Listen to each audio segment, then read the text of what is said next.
All right, so Kevin, here we are in the after show. It's the after show, and we're doing a very special after show this time. Yeah. Because we have extra people here. We do. Why don't you introduce our special guests, Rebecca? Well, we've got Benjamin Button.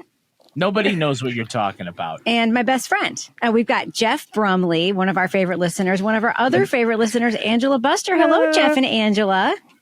Hello. Hi, Angela. Hi. So the reason we have you guys on is that you kind of surprised us at our live show, which just happened to coincide with our 500. So we didn't really plan it that way. And you guys came with a really wonderful surprise for us. That was wonderful, by the way. Thank you so much for that. And thank you to Gilbert and Madeline and Rabia. And you guys said that you actually have some additional questions from people, right? We do. We've been collecting these for several months. Oh, really? So, Angela, why don't you? So you've been doing this for several months. How many do you have? So we have a few more. There may be more as the year goes on. Oh, okay. All right. I kind of kicked this off because I think this actually, a little backstory, this started whenever the three of us had dinner in October of last year, Rebecca and Kevin. Yeah. And we were talking about how, hey, this is going to be 10 years next year. And I kind of prodded both of you, you should do something. And you both were yeah, maybe. And I was all right, whatever. I was and that's kind of when I was all right, I'm going to do something. We're going to figure this out. And so then that's whenever I tagged Jeff and was we're going to figure this out. And then whenever it came up that there was going to be a live show in at Litfest, I was that's where we'll do something. So that's kind of how this all came about. And then it was just trying to figure out how do we do something. And then whenever other things happened and kind of came about, you had a group chat and some other things. And so we just thought, well, we're just going to start DMing everyone that we possibly can.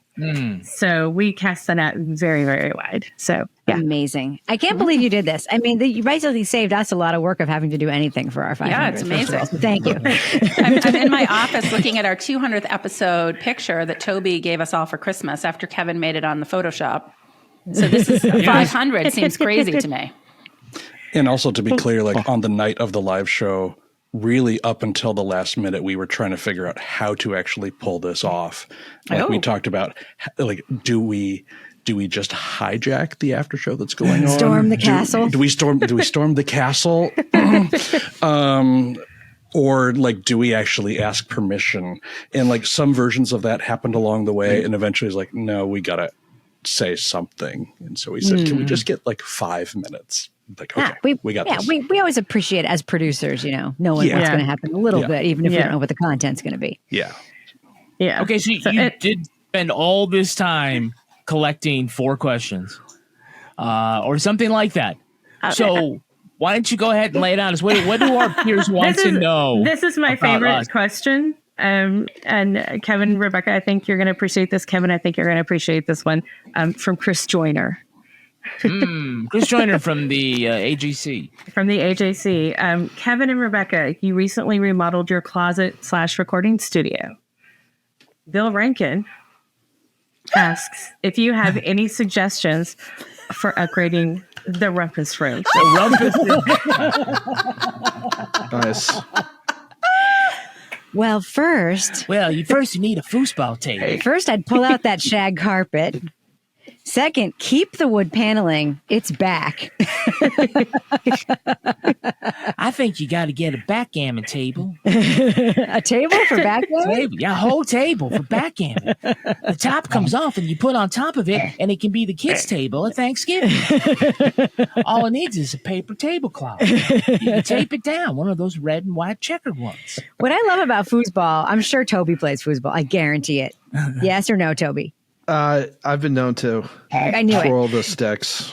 Yeah, what I love about foosball and also air hockey is how easy it is to be injured playing both of those things, especially air hockey. Foosball? Yeah, where, you sprain your wrist or something. No, we're when you're young and you think that you can bend over or whatever. One of those little guys hits you in the face. But how air far hockey, are you bending over? especially air hockey. I don't feel like you've ever played foosball, Rebecca. I have. Yeah. Air hockey, the finger pinching, that's dangerous. Finger pinching does occur. It's real. All right. We didn't have that in Vermont, so I'm sorry. Guys, do you think you got anything else for Bill about how he could renovate his rumpus room? Well, I know what he's really going to do is get a framed John Smoltz jersey and put it up or some kind of Braves thing. Well, so I have a big unfinished basement, and I often think, could I have a rumpus room at my house? But what I have come to instead of having, and Rebecca and Toby have all seen my basement, Kevin has not seen it yet, is I'm thinking roller rink and disco ball need to be incorporated into the rumpus room, because I'm thinking of incorporating this into my basement, and then we could have the northern rumpus room and the southern rumpus room. Just for thought, Bill, just for thought. Roller rink? Yeah, it's big enough we could rollers, because it's not finished, so we could just roller skate around the outside, and there's a disco ball. And I think rumpus room and roller rink all go together. I feel like you guys are talking about stuff that you've never actually experienced before. I agree. I'm not sure she's ever been roller skating. No, I've been once, maybe not in my mind, but I do have a disco ball. Well, there you go. Mm-hmm. Mini trampoline. I don't know. Mm-hmm. Okay, so Jeff, do you have a question for us? Actually, Angela, why don't you take the next one too? Then I'll take the other ones. Okay. So from Matthew Share, it's which one? Oh, Alex. Yeah. Okay. From Alex Segura, it's hi, love to all. What were your initial expectations for the podcast versus how differently things turned out?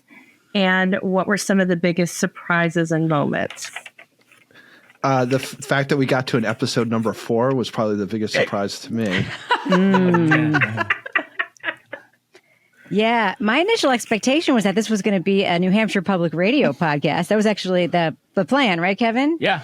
And then my boss said, no, you got to stop doing this. And then I, in a moment of bravery, because that particular boss, and I'll just say it because we're in the after show, I was very scared to have this conversation, but in a moment of just bravery, because podcasts at that point in 2015, 2014 were new. I was just you know what? I'm going to walk down the hall and just ask this question. And I just walked into her office and I was like, well, if I can't do it here, by the way, I was really upset. I was like, if I can't do it here, can I just do it? Can I just have it and do it myself? And she, I think, was so glad to have had gotten over with the conversation with me about you can't do this at NHPR. That she's like, yeah, I don't care. It's fine. You do whatever you want. And I left the office and I was like, yes. I knew it immediately that I was like, great, I can keep doing it. This is going to turn into a thing. I knew there was something there because I saw the data because we put it in a feed of a show that existed at NHPR, and I actually saw the data. I knew people were going to listen to it. So I was actually not surprised when it turned out people listened to it, because I knew we had something. I didn't think it was going to last for 10 fucking years, but yeah. I was always kind of really surprised, and you guys are the proof of this, that there were relationships beyond the 4 of us that that audience members would make friends with one another and interact with each other. And Jeff, you're in Seattle, and Angela, you're in Texas, and you have your families have relationships, and along with other people around the country. And I think that is not something that I would have imagined happening. I had no idea what to expect, quite honestly. I remember the first time we all went up to NHPR to tape, and how I was so afraid of saying the wrong thing, and we didn't swear. And I knew Toby, I knew of Kevin. I didn't know Rebecca. I was super intimidated by Rebecca because she was in charge and she knew what was going on. And I was like, oh, I'm going to fuck up. But I think what has kind of one of the things that I always tell people is I say, I feel like we're like a band. I feel like we're like the Beatles. And I think that for me has been the biggest surprise, is that the 4 of us have really become friends and close friends. And we've all been through so many different life transitions and happy moments and sad moments. And like all these experiences that we've gone through together over the last 10 years. And like during the COVID times when we were all locked in our houses, and I was like, I talked to these other 3 people more than anyone else in my life at this point because I'm locked in my house during the COVID time. So I think taking and now I feel like we see each other much more often than we did in the beginning. Like tomorrow night, we'll be going over to see Henry's band. So like when this comes out, it would have been a few nights ago. And, I think that combined with sort of then these relationships with the listeners that have also really kind of grown and evolved over the years in terms of like, I'm like, Angela, my fellow Kappa Delta, like things that I like to know about. Did you know that, Rebecca? I did not know that. That's very fun. Yeah, Angela Buster is also a Kappa Delta, AOT baby. So like, I think that has been, and also, I mean, this is like the obvious thing that I feel like I need to say. Everybody came to fucking Exeter last weekend for Exeter Lit Fest. And like our bookstore is like, holy shit, your Crime Writers On listeners are the best. So I think all of these like really, like when everything else in my life, I'm like, this is depressing, like whatever. I'm like, Crime Writers On is always a constant. I bought more books at Water Street and I still haven't read the ones from 2 visits ago. Yes. They should, like, I don't have a local indie bookstore, so I just order from Water Street. I'm like, and anytime, like the 2 times that I've gone in there in person, I'm like, yeah, I'm your Texas person. And they're like, hi. And they ship for free. It's awesome. It's so nice. It's amazing. Jeff? Yeah, moving on. This comes to us from Matthew Scher, creator of, until like a week or so ago, Rebecca's favorite podcast of all time, Controversy. Suspect Season 1. I love Matthew. He is the nicest and cutest. Sorry, I know that's inappropriate. Person in podcasting. I love him. I love him. I love him. I love him. I'll vouch for the nicest part. In terms of the direction of the true crime genre, what do you 4 think about what could and should come next? What ways into a story have been left unexplored? And how might true crime evolve in years to come? Damn, Matthew. Jesus Christ. Doesn't he just want like decorating instructions? We have a fun question. You know what Matthew wants? Matthew wants us to Matthew wants to know like what ideas do you have for me for my next show, Pitch guys. me a show. Pitch me a show. I don't know. Toby, why don't you take this one? Oh yeah, because I've got this totally thought through. Yeah, that's an interesting one. On brand.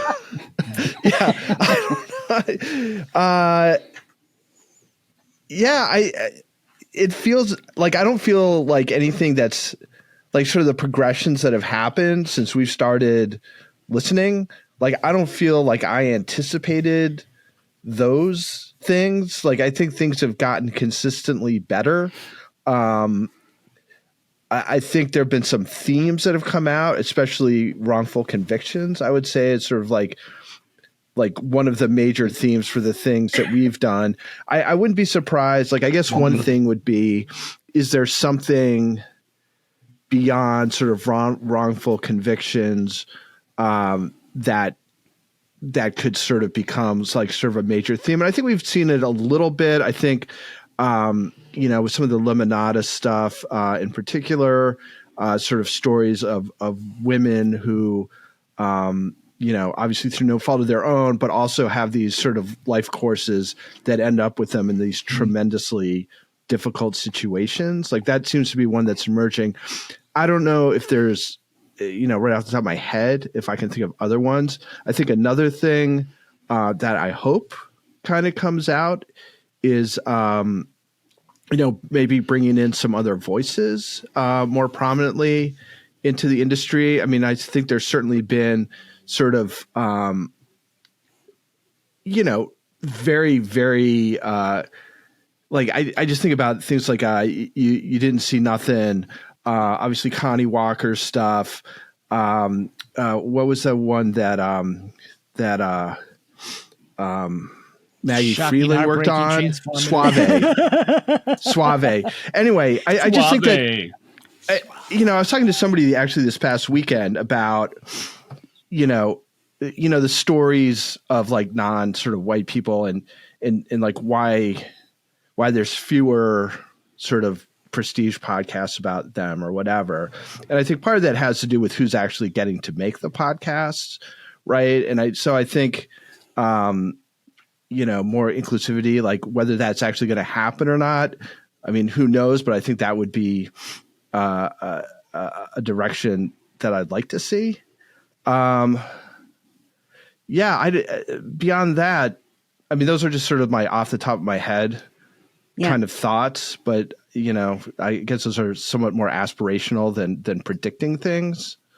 I agree with you, Toby, but I'm going to add something to that because I feel like for You Didn't See Nothing, for Connie Walker, like these are two creators of color who make shows that like have to do with who they are, right? I'd like to see more creators who are people of color who come from minority communities who can make shows, great true crime shows that have nothing to do with their identities, right? Like a person of color should be able to make Beyond All Repair. A person of color should be able to make a Suspect that is about a white victim or whatever. That doesn't have to be about their community. That's what to me is missing.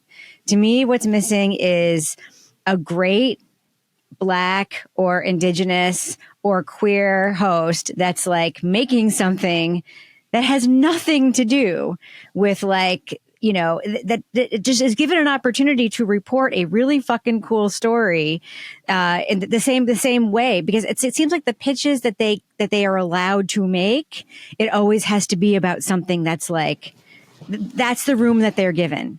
And that's just like unfortunate because like I think about Beyond All Repair, which the reason it's so extraordinary to me, and I actually think this is a direction, and this is why I loved Suspect season 1 so much, because it wasn't just about this one case and it did open up this whole DNA question, but ultimately too, it was just sort of about this very small group of people. And that's what we really loved about it, was that it was like very intimate.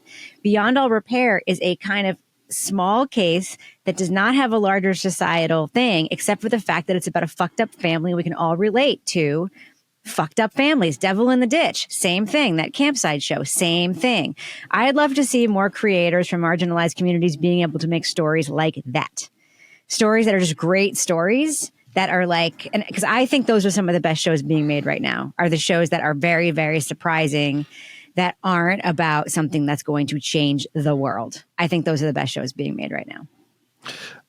Yeah, I guess I just clarify that my point wasn't that we need to get, say, Black podcasters so they can make podcasts about Black people, but that I think there is,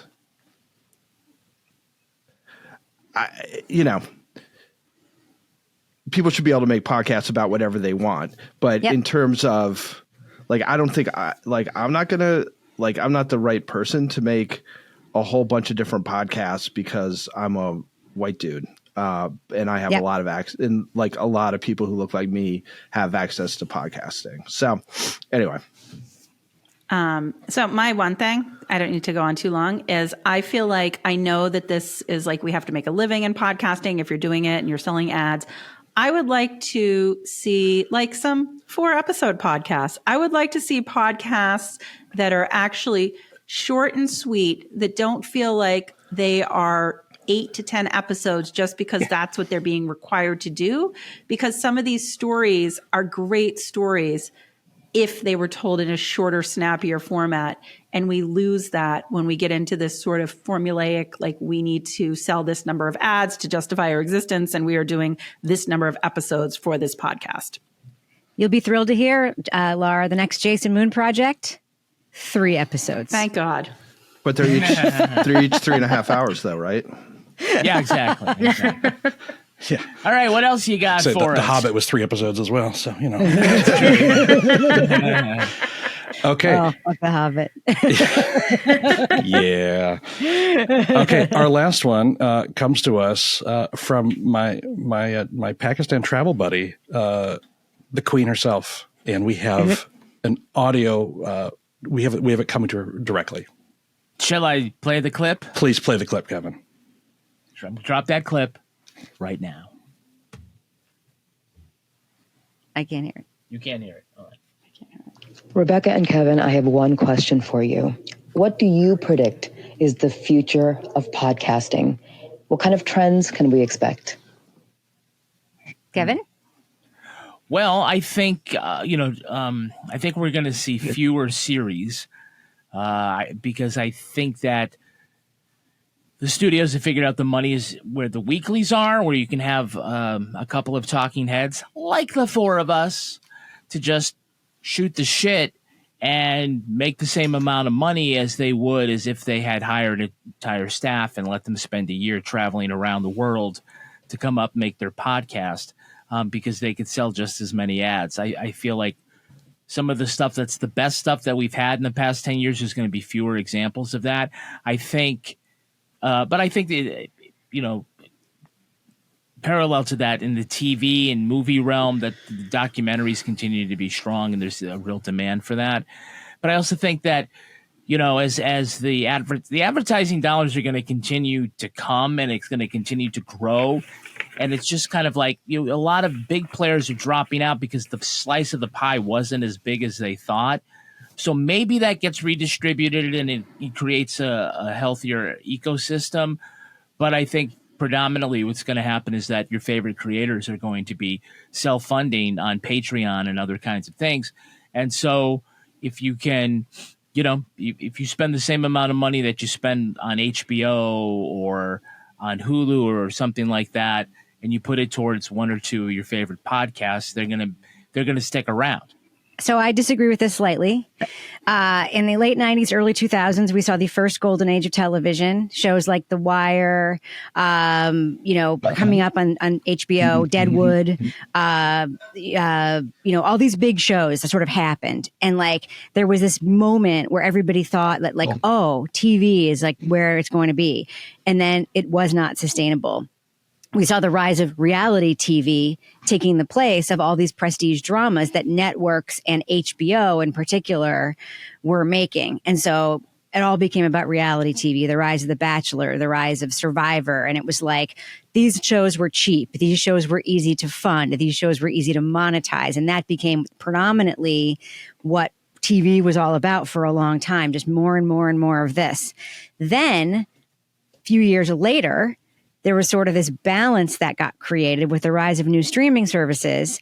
There's a new golden age of television that came about because all the reality TV stuff that everybody loves, The Bachelor, Vanderpump Rules, The Circle, all the stuff that Toby has no idea what I'm talking about, but that everyone else fucking watches, is paying for the new golden age of TV, the, Successions, the prestige stuff, the Americans, even on the, what are those channels called that aren't basic cable, the basic cable, but that are just like really good shows, the Mad Men's and so forth. That's being paid for by the mass market HGTV reality competition shows that we are all also watching. So I think in a few years, there's going to be a corrective turn where the industry will figure out a way to sustain both the models of serialized, very high quality podcasts and very lovable, always on shows. Well, I'm so glad that you guys put that together for us. That was really great. And I don't know if our answers were insightful at all, or if we just made them up. We just made them up.